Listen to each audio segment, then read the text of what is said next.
আপওয়ার্কে order এসে receive না করার কারণে আবার ক্যান্সেল হয়ে গেছে। আমি দেখাবো এই ভিডিওতে, তাই যে আমি একটু আউট অফ মার্কেট প্লেসে কাজ করার জন্য আউট অফ মার্কেট প্লেসে কাজ করতেছিলাম, যার কারণের জন্য আমি ঠিকমতো আপওয়ার্কে অ্যাক্টিভ থাকতে পারিনি। আমি সবসময় যে কথাটা বলি যে অ্যাক্টিভ না থাকার কারণে মূলত এই বেশিরভাগ অর্ডারগুলো আমাদের আসে না। তো এই আমাকে অর্ডার দিয়ে চলে গেছে। আমি একটু যদি দেখাই যে অর্ডারটা দিছে আমাকে 17 ডিসেম্বর 2025, 17 ডিসেম্বর অর্ডার দিছে। তো আমি এই কদিন অ্যাক্টিভ ছিলাম না। জানুয়ারির 5 তারিখে আজকে ভোর রাতে এটা আবার ক্যান্সেল করে দিছে, উইথড্র করে দিছে।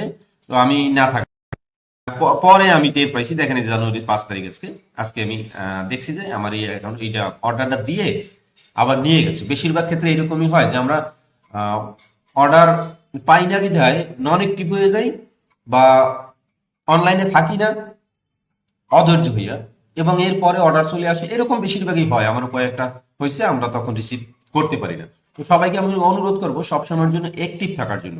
ফেসবুক, ইউটিউবে সময় না দিয়ে আমরা সময়টা যদি আপওয়ার্কে দেই, তাহলে আমাদের কিন্তু এই সমস্যাটা হবে না। দেখেন আমার $30 যে অর্ডারটা ছিল, অর্ডারটা দিয়ে আবার ক্যান্সেল করে দিয়েছে। তো এইরকম আপনাদের যাতে না হয় সেই কারণের জন্য আপনারা অবশ্যই অ্যাক্টিভ থাকবেন।